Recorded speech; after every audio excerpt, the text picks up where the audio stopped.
अस्सलामुअलैकुम। जी वालेकुम अस्सलाम। आपकी अक्सर वीडियोस में और जब हमारी मुलाकातें होती हैं तब भी आप एक चीज़ पे ज़ोर देते हैं कि शायद भाई आप अपने सुनने वालों को माइक्रो निश के ऊपर लेके आएँ। मैं तो समझता हूँ, समझ गया हूँ, आपसे बड़ी मर्तबा सुन लिया, समझ लिया, सीख लिया। मेरे नाज़रीन को, देखने वाले सामीन क़ारीन को ये बताएं माइक्रो निश क्या होती है। एग्ज़ाम्पल से समझाने की कोशिश करें, आसान आसान मिसालें, झटकी मिसालें दें ज़रा। शायद बहुत शुक्रिया जी। हम सब लोग ज़िंदगी के अंदर ना कामयाब होना चाहते हैं और कामयाबी के लिए हम लोग चाहते हैं कि यार हमारी कोई ऐसा मंजन या हमारी कोई ऐसी चीज़ हो जो धड़ाधड़ बिकना शुरू कर दे। बिल्कुल ऐसे। ठीक है जी। मैं माइक्रो नीश की ना आपको टेक्निकल टर्म्स के अंदर नहीं पढ़ूंगा। मैं आपको जो चीज़ समझाने लगा हूँ, अगर ये आपको समझ आ जाए, मेरे पूरे बिजनेस की कामयाबी इस एक फिलॉसफी के ऊपर है। बस आप ये समझ लें, ठीक है। पूरे मेरे बिजनेस की कामयाबी इस एक फिलॉसफी के ऊपर है। और इससे आपका मार्केटिंग बजट जो है 4x 5x कम हो जाता है और कामयाबी जो है ना आप उसको 10 और 20x मोर कर सकते हो। गुड। अब आ जाओ जनाब वापस कि होगा कैसे। ठीक है। देखिए जनाब, दो चीज़ें हैं। एक है हमारा इंटरनेट की दुनिया, एक है हमारी जिस दुनिया के अंदर हम लोग रहते रहे हैं, जिसमें हम पैदा हुए। ठीक है। अब उस पैदा हुई दुनिया के अंदर अगर मैं मोहल्ले की एक बात करूं, एक मोहल्ला है, ठीक है जी। उस मोहल्ले के अंदर एक दर्जी है और वो दर्जी जो है वो एक दर्जी क्या हो गया, दर्जी एक बिजनेस हो गया। ठीक है जी। ठीक है। अब उसके अंदर हमने माइक्रो निश क्या होगी, वो जो दर्जी है वो खवातीन के कपड़े सीता है। ठीक है। अब उसने मर्द और खवातीन में से एक कैटेगरी को चुन लिया और वो मर्दों के कपड़े नहीं सीता, दर्जी है। उसके बाद वो खवातीन के अंदर से वो सिर्फ शादियों के कपड़े सीता है। ठीक है। ठीक है जी। कि शादी के जोड़े अगर बनाने हैं तो उसने उस फलां दर्जी बंदा एक्सपर्ट फलां है। बंदा एक्सपर्ट है। और उसके बाद शादी के जोड़ों में से भी सपोज बारात का जो जोड़ा है ना, दुल्हन का जोड़ा। दुल्हन का जो जोड़ा है वो बंदा बनाता है। तो वो तो यानी एक स्पेशलाइजेशन होगी उसकी। स्पेशलाइजेशन की का जमाना है शायद साहब। अब आप देखिए कि उस पूरे इलाके में से किसी को पता चल जाए कि अगर किसी ने दुल्हन का जोड़ा बनाना है, बारात का जोड़ा बनाना है, तो लोग कहाँ पर जाएंगे? उस फलां बंदे या बंदी के पास जो एक्सपर्ट है। क्यों बाकियों के पास क्यों नहीं जाएंगे? क्योंकि वो सिर्फ दुल्हन के कपड़े बनाता है या बनाती है और उसमें ज़ाहिर है उसकी स्पेशलाइजेशन है, उससे अच्छे कोई नहीं बना सकता। इसकी और बहुत सारे रीज़न है शायद साहब, लेकिन आप एक बंदा एक ही काम करेगा तो उसको उससे रिलेटेड क्लाइंट भी मिलेंगे। बहुत सारे रीज़न और काम में परफेक्शन भी आ जाएगी। काम में परफेक्शन भी आ जाएगी। अब इस कॉन्सेप्ट को आप ग्लोबल कर लो ठीक है। कि शायद साहब पूरे हिंदुस्तान, पाकिस्तान, बांग्लादेश, अमेरिका, दुनिया में कहीं पर कोई रहता है इस रीजन का और उसको लहंगा सिलवाना है, बारात का सूट सिलवाना है, तो उसके दिमाग में क्या ख्याल आए? वही बंदा या बंदी, एक ब्रांड, एक ही वही। आप ये समझें कि आज की इस ग्लोबल इंटरनेट एज के अंदर अगर आप माइक्रो नीश में जाते हो तो आपको एक मोहल्ले से तो शायद इतने क्लाइंट ना मिले कि आपका कारोबार जो है वो उससे इनफ पैसे बना सके। लेकिन अगर आप उसको पूरे मुल्क में फैला दो और उसके बाद पूरी दुनिया में फैला दो तो आपको आप बिलियनर हो सकते हो। यस, मैं अपने सुनने वालों, जानने वालों को मैं अपनी एक मिसाल दे के समझाऊँ। मिसाल के तौर पे मैं 40 माइक्रो फैक्ट्रीज लगवा के देता हूँ किसी भी बिज़नेस के मुतल्लिका। नहीं कोई बात नहीं, कैमरा मेरी तरफ ही, आपकी तरफ ही ठीक है। और मैं उन 40 में से 39 को छोड़ के किसी एक के अंदर इतना अच्छा हो जाऊं कि मैं ये दावा करूं कि पाकिस्तान में इस एक काम में मेरे से अच्छा कोई नहीं, तो क्या वो मेरी माइक्रो निश कहलाएगी? 100% शायद साहब। आप इसकी और आसान मिसाल ले लें। हाँ। KFC आप खाते हैं? बिल्कुल खाते हैं। KFC पिज्जा क्यों नहीं बेचता? आ, हालांकि फूड है, हाँ हाँ फास्ट फूड है, हाँ, नहीं बेचता ना? हाँ नहीं बेचता। क्यों नहीं बेचता? उसकी माइक्रो निश नहीं है। क्यों? माइक्रो निश है। हाँ, उन्होंने फैसला कर लिया कि पूरी दुनिया के अंदर हम लोगों ने जाना है और फूड के बिजनेस के अंदर हम लोगों ने छा जाना है और उन्होंने वो छा गए।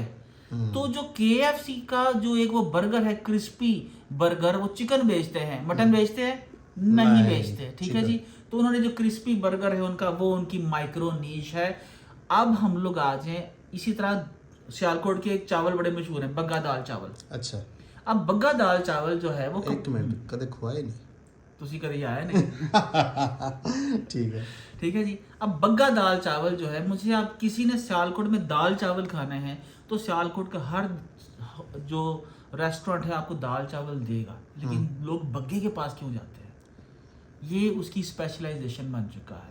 अब जब हम लोग माइक्रो नीश की बात करते हैं, मींस के business specifically bound to a specific region as well. हाँ मिसाल के तौर पर आप जिस तरह मैंने आपको कहा कि आप ये बनाते हो ये जूसेस बनाते हैं, या आप हम लोग वापस उसी मिसाल की तरफ आ जाते हैं जनाब कि आप बारात के सूट बनाते हो, ठीक है जी। अब बारात के सूट बनाएंगे तो आपने एक दर्जी तो हो, दर्जी भी खवातीन के हो, और आप शादी का सूट बना रहे हो और वो भी बारात का। क्या आपका पाकिस्तान इंडिया में बांग्लादेश में कंपटीशन नहीं होगा? कंपटीशन तो होगा। तो फिर क्या करना चाहिए आपको? आप बताएं। हाँ, आपको क्या करना है, आपको अमेरिका की अगर 50 स्टेटें हैं तो हर स्टेट के अंदर एक दुकान खोल लो, फ्रेंचाइजेस खोल लो, या वैसे ही खोल लो कि सपोज ब्रुकलिन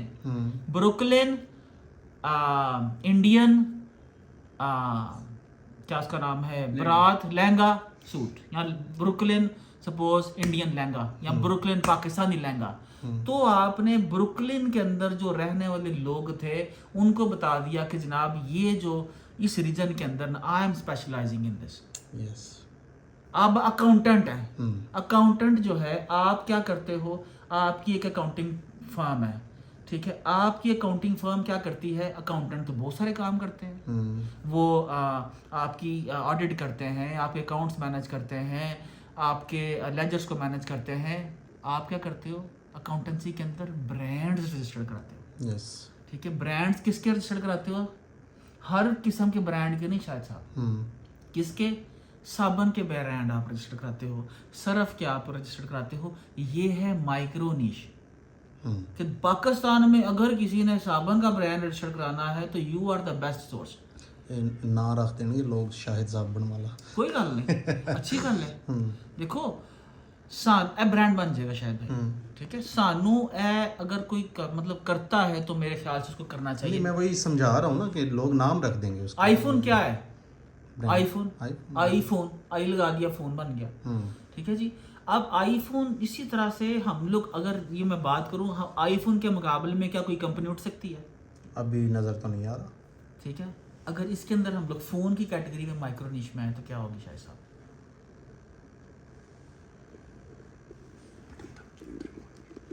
मेरे को गलत बटन दब गया, कोई गल नहीं, एनो सीधा कर दो, कर ले हो गया। ये नीचे आपने ना रिमोट से इसको, हाँ ठीक है, मैं अंगूठा ला बैठा है ना। अच्छा जी, गल की कर रही सी जी, फोन ਦੀ ਕੈਟਾਗਰੀ ਦਾ हाँ ਮਤਲਬ जी, ਦੇਖੋ जी। ਅਸੀਂ फोन ਸਾਨੂੰ में ਮਤਲਬ अगर ਅਸੀਂ माइक्रो नीश ਕੁਐਸਚਨ ਹੈ ਵੇ ਕਿ ਜੀ ਮੈਨੂੰ ਅਕਸਰ ਲੋਕ ਕਹਿੰਦੇ ਨੇ ਤੁਸੀਂ ਸ਼ਰਟਾਂ ਕਿਉਂ ਨਾ ਵੇਚੀਏ, ਬਿਕਾਜ਼ ਜਿਹੜੇ ਸ਼ਰਟਾਂ ਚਾਈਨੀਜ਼ ਵੇਚ ਰਹੇ ਨੇ, ਇੰਨੀ ਵੱਡੀ ਕੰਪਨੀਆਂ, ਇੰਨੀ ਵੱਡੀ ਮੈਨੂਫੈਕਚਰਿੰਗ ਫੈਸਿਲਿਟੀਜ਼ ਦੇ ਨਾਲ, ਕਿਆ ਤੁਸੀਂ ਉਹਨਾਂ ਦੀ ਲੈਵਲ ਦੀ मतलब क्वालिटी क्वांटिटी प्राइसेस दे सकते हो? Not possible, that's really impossible. हमें उस जगह काम करना है जहाँ पर मिसाल के तौर पर चाइनीज इंटरेस्टेड नहीं है, जहाँ पर बड़ा मेजर मैन्युफैक्चरर इंटरेस्टेड नहीं है, जिसके दुनिया के अंदर थोड़े क्लाइंट्स हैं लेकिन आपके लिए बहुत है। अक्सर लोग ये मिस्टेक करते हैं, वो पाकिस्तान ग्लोबल वर्ल्ड में रहते हर दूसरा बंदा अपने आप को इलान मस्क समझ लेता है या वो बिल गेट्स समझ लेता है और उसके मुताबिक अपने बिजनेस की पॉलिसी बिल्ड करता है। मैं आपको बोलता हूँ कि सबसे पहले ऑनलाइन की दुनिया में आना है तो रोज़ का $100 बनाने से स्टार्ट करो। रोज़ का $100 बहुत होता है, रोज़ का $100 बहुत है। और उसके लिए अगर आपकी वेबसाइट के ऊपर या आपके दुकान के ऊपर अगर रोज़ के शायद साहब 10 कस्टमर्स आए तो महीने में कितने आएंगे? 3000। तो अगर 2% कन्वर्जन रेट हो तो कितने ऑर्डर्स आएंगे? 600। 20 20 2% के ऊपर आपको 20 ऑर्डर्स आएंगे। शायद साहब एक ऑर्डर $100 का होता, आपने महीने में $2000 बना लिया। आप लोग क्या करते हैं, छोटी सी दुकान डालते हैं और समय उसके बाद फिर उसको इस तरह से उसको प्रोजेक्ट करने की कोशिश करते हैं जैसे बड़ा ब्रांड है जी, हमें सोशल मीडिया मार्केटर चाहिए, गूगल एड स्पेशलिस्ट चाहिए, या मुझे इस तरह से दुकान अपनी डालनी है, और वो कभी काम नहीं कर पाते। रसूल खुदा ने फरमाया आसानी से स्टार्ट किया करो, हम मुश्किल से स्टार्ट करते हैं जी, उल्टी खोपड़ी है हमारी। मैं आपको एक और माइक्रो नीश की मिसाल देता हूँ। एक बंदा जो है वो ट्रैवल एजेंसी खोलना चाहता है, ठीक है जी। ट्रैवल एजेंसी क्या है, एक मेन कैटेगरी है। अब सेकंड उसके अंदर आ जाओ, वही बंदा फैसला करता है कि नहीं, मैंने सिर्फ और सिर्फ यूके के लिए जो है ट्रैवल एजेंसी खोल ली। ठीक हो गया, उसने रीजन स्पेसिफाई कर लिया। उसके बाद वो ये कहता है कि यूके के अंदर मैंने सिर्फ और सिर्फ ऐसे लोगों की फाइल सबमिट करनी जो यूके इलाज के लिए जा रहे हैं।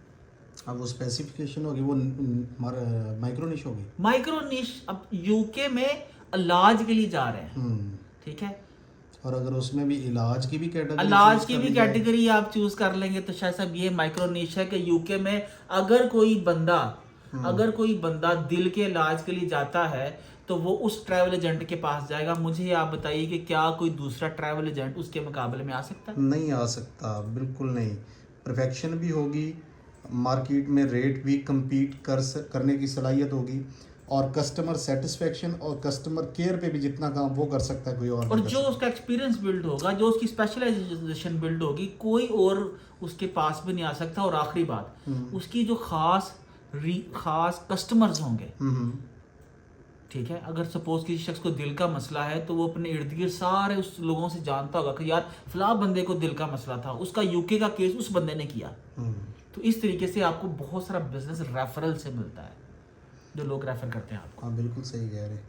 तो माइक्रो निश जो है वो बहुत अहम है। सर मैं समझता हूँ पाकिस्तान में हर वो बच्चा जो ई कॉमर्स में आना चाहता है, फ्रीलांसिंग में आना चाहता है, खुदारा आपको माइक्रो नीश में आना है। नहीं, ये ज़रूरी है कि सिर्फ जो फ्रीलांसिंग में आना चाहता है या इस पे इंटरनेट पे पैसा कमाना चाहता है वही माइक्रो निश में है? नहीं ऐसा मेरा तो ये ख्याल है कि ये माइक्रो नीश, अगर आपके पास सरमाया थोड़ा है, आपके पास जो है लेबर थोड़ी है, आप एक स्मॉल या मीडियम लेवल के ऊपर रहते हुए स्मार्ट मूव करना चाहते हो, तो माइक्रो निश is the best idea. Very good, मज़ा आ गया जी आपकी बात सुन के। Thank you. वस्सलाम। पाकिस्तान जिंदाबाद।